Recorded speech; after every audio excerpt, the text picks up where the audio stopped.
Hey fellas, welcome back to WorldCiv Today, our online platform of learning during this time of distance learning. As you can see, I brought us back to the classroom, and you are not here, and I wish you were, but eventually we will get back to this point. Today, what we're going to talk about is simply this: the fact that we, as a world, said never again, yet we've continued to allow it to happen since we've said never again. That's why we're talking about the difficult situation of the Holocaust and genocides. And when it was finished, and after 6 million Jews had died, we promised it would never happen again, but yet it does. So maybe your generation will be the generation that figures this out and truly lives that promise. It's the WorldCiv Show with your host, Chad Wagner, at the Wagner Household Studios. All right, fellas, we're going to look at the Holocaust, a very difficult situation and topic to talk about. You know, it's something in which 6 million Jews perished, but there's probably an additional 4 to 7 million other folks that also died during this time, such as political opponents of the Nazis, the handicapped, homosexuals, Jehovah's Witnesses, Roma, also known as Gypsies, and Russians. But before we get there, we need to take a quick look at how we got there. And it started in 1933. A quick timeline: February of 1933, we had the fire in the Reichstag, in which the Nazis probably started themselves, but blamed political opponents, including communists, saying that it was more likely them that set the fire. So that allowed them on the first political camps to be set up in March of 1933. The very next day, the Enabling Act happened, giving Hitler complete control on March 23rd. And then come into the summer, there was already 27,000 prisoners because the Nazis had banned all other political prisoners, all other parties that were not them. By September of 1935, the Nazis then created the Nuremberg Laws, which stripped the Jewish people of any kind of rights and only gave rights to pure Aryan German citizens. Then in 1938, it started becoming a major firestorm for the Jewish population.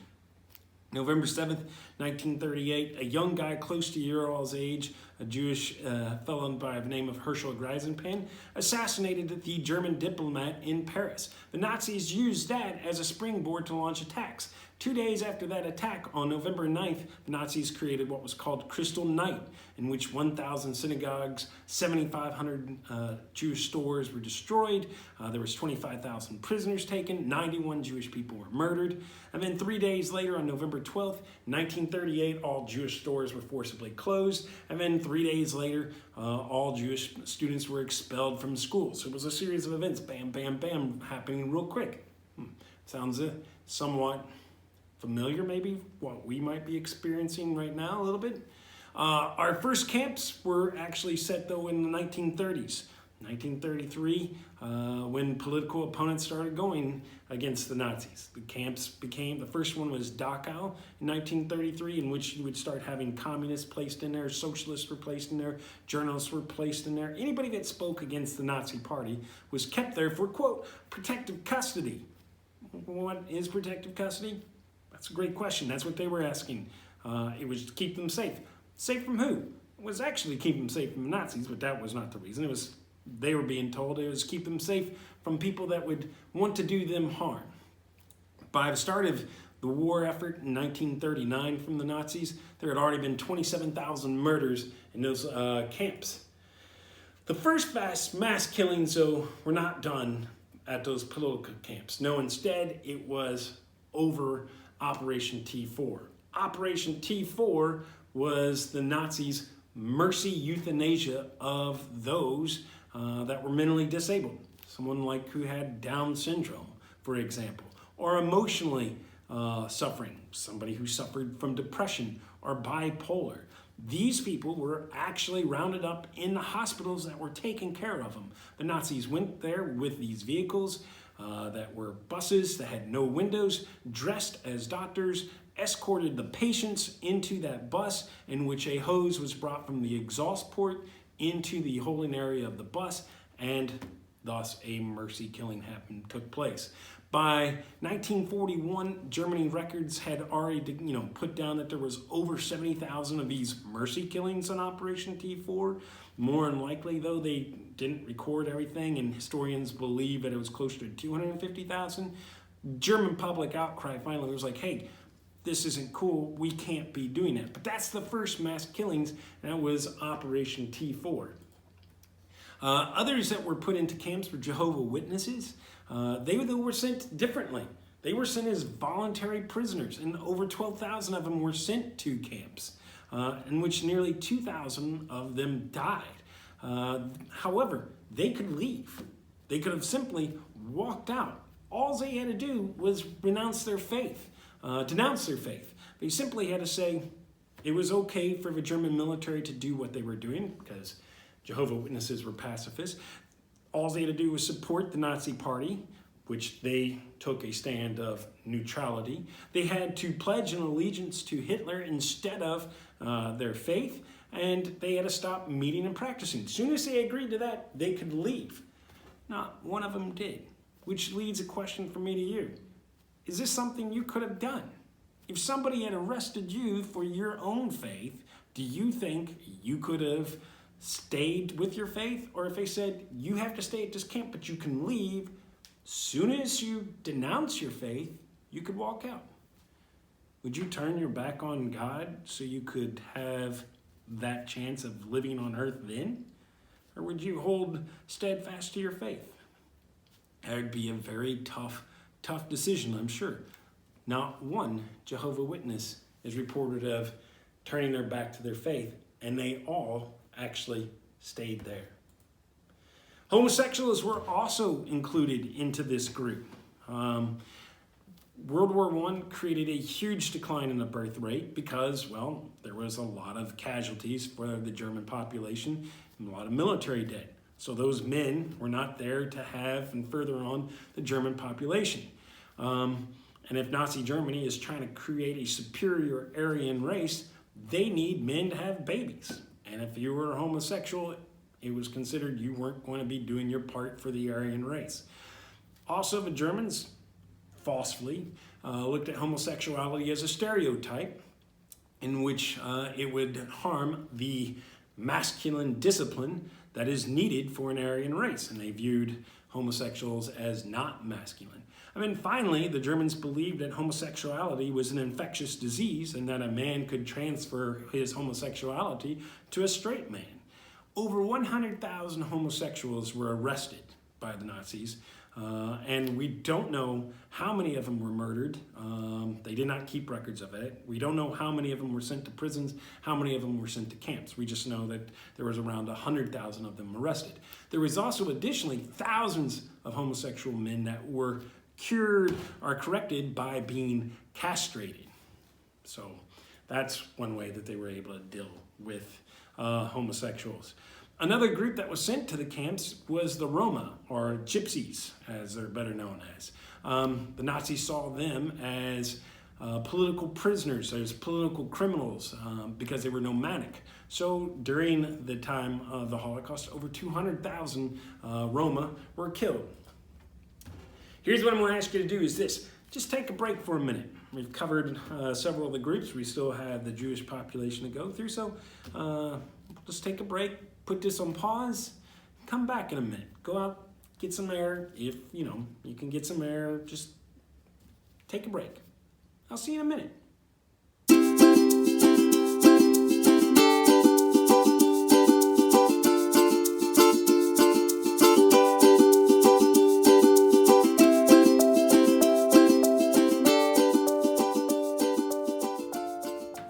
Welcome back from your break. I hope you got some air or got yourself a drink or stretched around for just a moment. Glad you came back.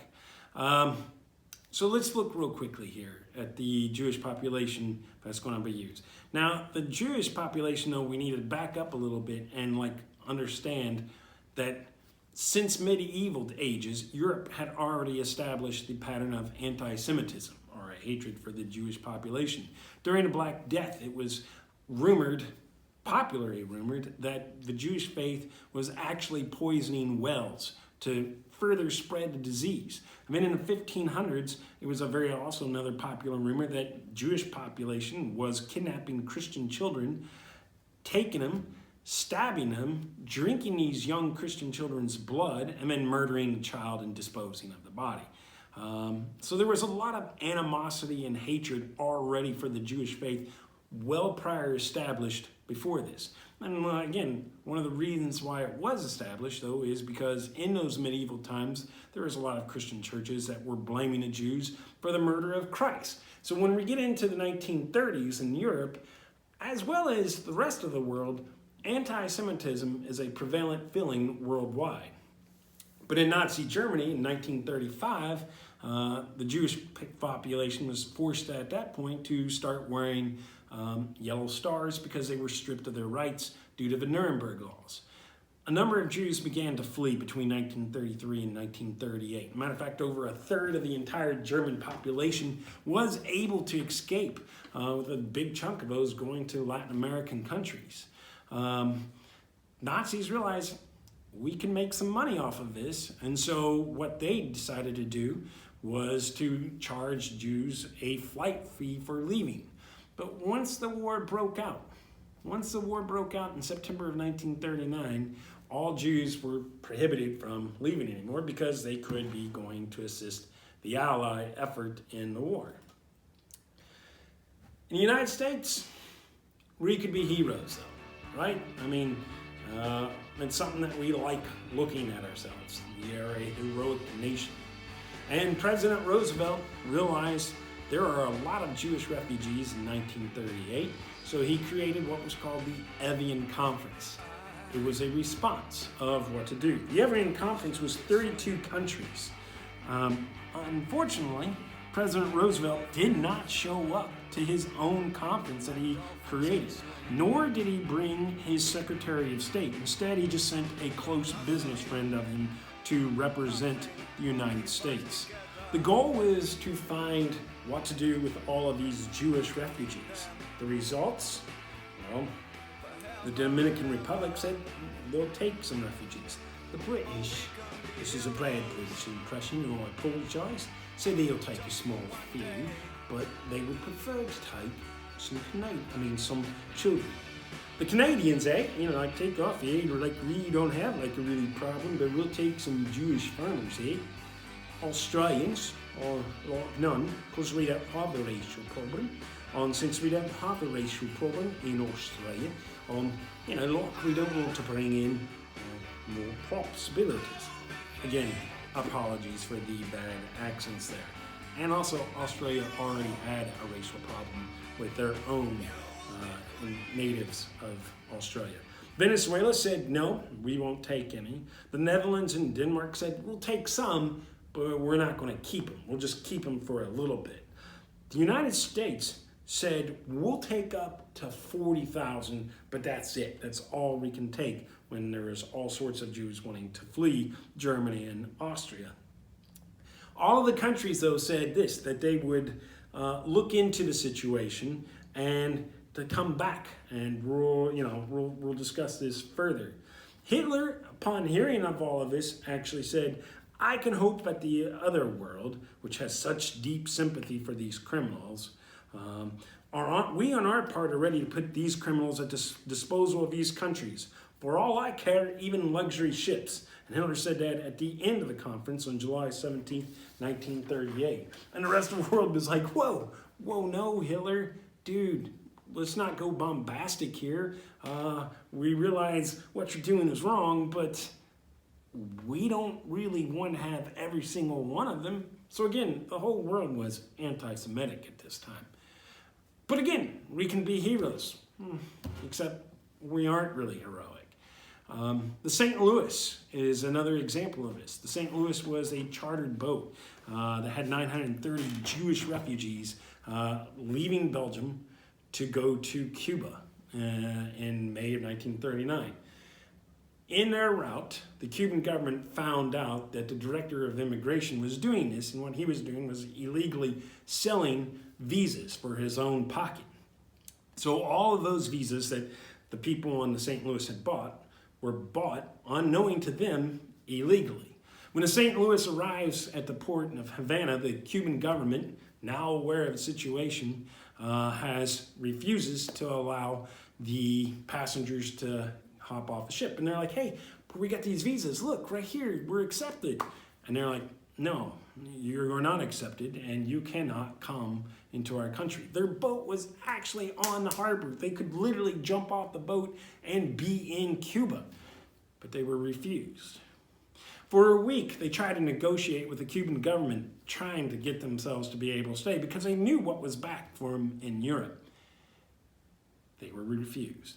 Eventually, the captain of the St. Louis said, sorry guys, I have to go back, but I can take a detour. We'll go towards the United States. The U.S. is good people. They'll take care of you. So the St. Louis, which had made international news for a week as it sat in Havana, then set sail for Miami. And as it approached Miami, the United States Coast Guard intercepted the St. Louis and said, no, you may not come. Once again, these passengers who had just saw freedom in Cuba and were denied that freedom, now they could actually jump off this ship, swim to Miami, and have freedom once more. And again, they were refused.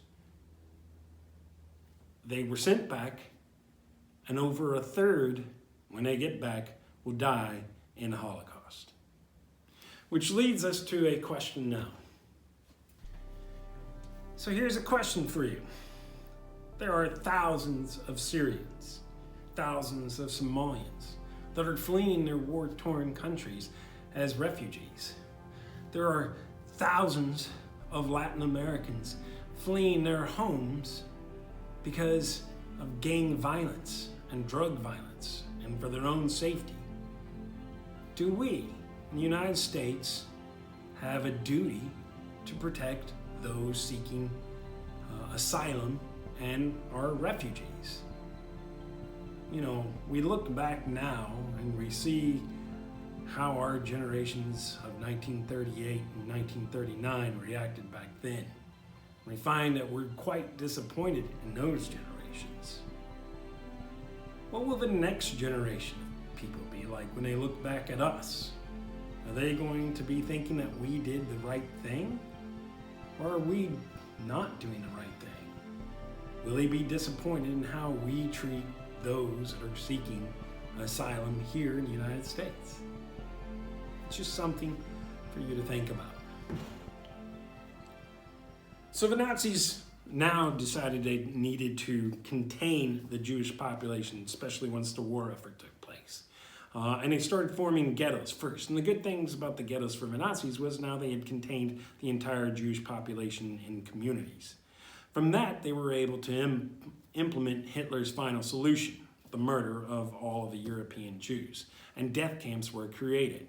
So, in sections from those ghettos, Jewish people and the communities of the Jewish communities of those ghettos were deported. And in the deportation, 80 to 100 Jews were placed into a small railroad car, a small cattle car, much like livestock, which had no windows or very small windows. And they were placed into these long trains that could carry from 1,000 to 5,000 Jews at a time.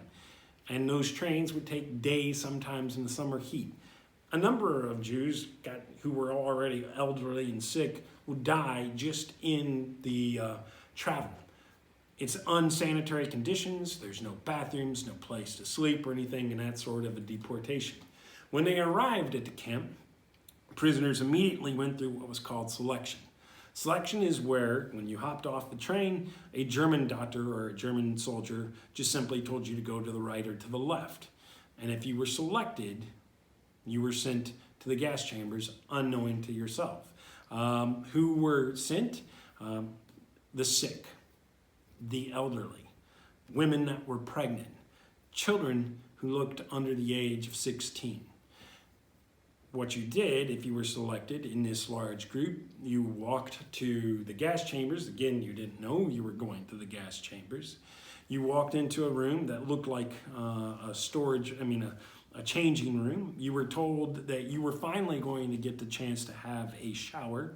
to take off your clothes, remember where you placed your personal belongings, and walk into the next room where water will eventually be turned on for your showers.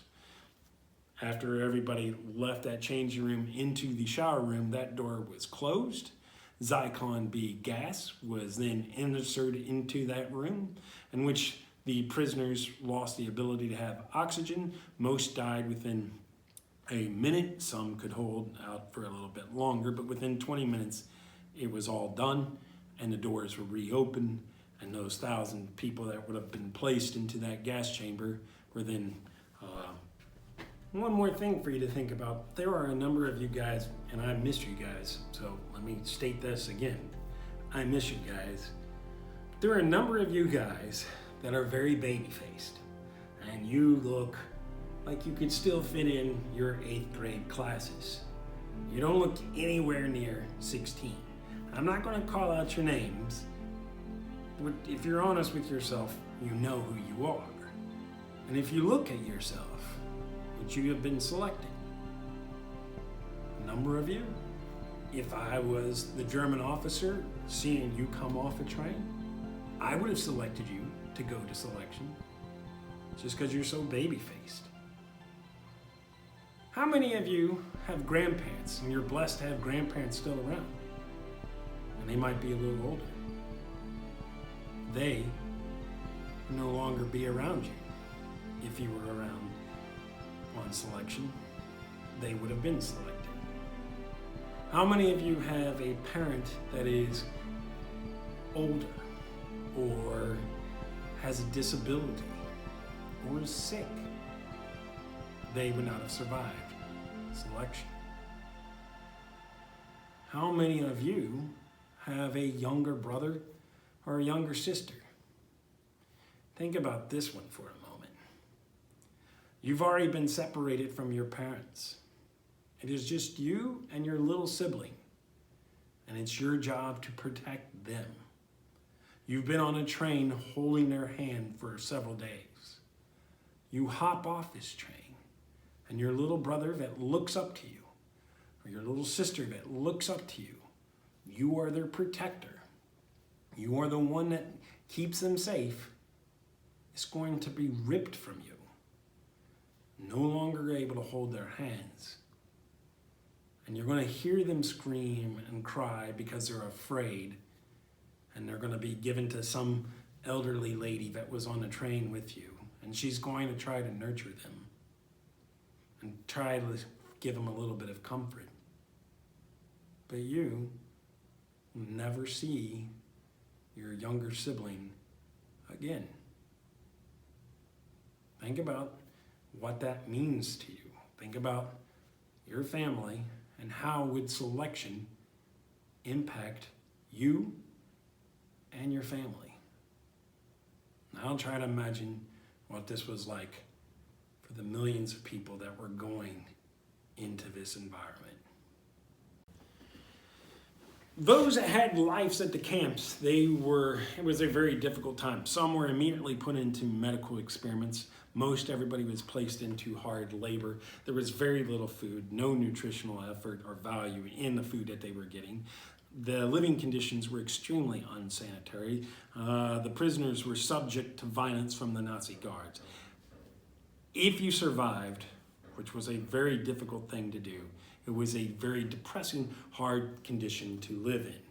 So why were the camps known as death camps? Well, there are going to be 23 main camps that the Nazis created, but there's a total of 900 camps completely. Probably the most famous of all the camps is Auschwitz-Birkenau, which in its time frame of the establishment of the Holocaust murdered 1.5 million Jews. At the end of the war efforts, the Auschwitz was killing 10,000 people a day. Another popular camp that are infamous camp would have been known as Treblinka. Also nearly 8 million dead with 870,000 Jews there. As the Allies were winning the war efforts, the last days of camps became prevalent according to Hitler. But he still needed to ensure that his final solution was going to take place.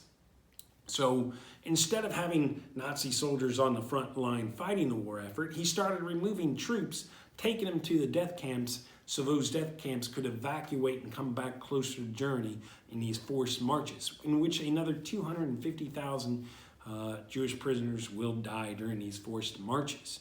But as the war effort's losing for the Nazis, especially if you're taking men off the front line, they're not able to push the Jewish prisoners quick enough, so a lot of soldiers start evacuating their posts, just leaving the camps, allowing U.S., British, and Russian forces to enter these camps. And when they came into these camps, it was quite common for American troops or British troops or Russian troops to find grown adult men and women who had a body weight of 68 pounds. Although Hitler's final solution did fail. Out of the 9.5 million European Jews in 1933, only 3.5 million survived the Holocaust. 6 million Jews will be killed during this time frame under Hitler's final solution. Out of those 6 million, 1.5 million of them are children under the age of 17. The world promised, seeing the results of this, never again. This could never again happen. Unfortunately, the world did not keep that promise. When we come back from spring break, we are going to take a further look into other genocides, and the next genocide that we're going to look at is the genocide in 1994 in Rwanda. And once more, after that, the world will say never again. But that's for another discussion post-spring break. Final thoughts for you guys. In 1997, I met a wonderful man who I became dear friends with, Ernie Marks. Ernie was a survivor of the Holocaust. I had the honor to have numerous dinners with Ernie, traveled with Ernie. I even had Ernie into my classroom on several occasions. I developed an amazing friendship with this amazing man. One night while we were having dinner together, I said something to the effect of, I hated something. It was something like, oh, Brussels sprouts. I hate Brussels sprouts. And Ernie immediately stopped me and said, don't use that word. And I was like, what word? Hate. Don't use that word. I lived through hate. I know what hate is. Hate is the reason why I lost my father and my brother. Don't use that word hate. With that request, I changed my life and I have taken the word hate out of my vocabulary. My challenge is for you for this, is you to do the same.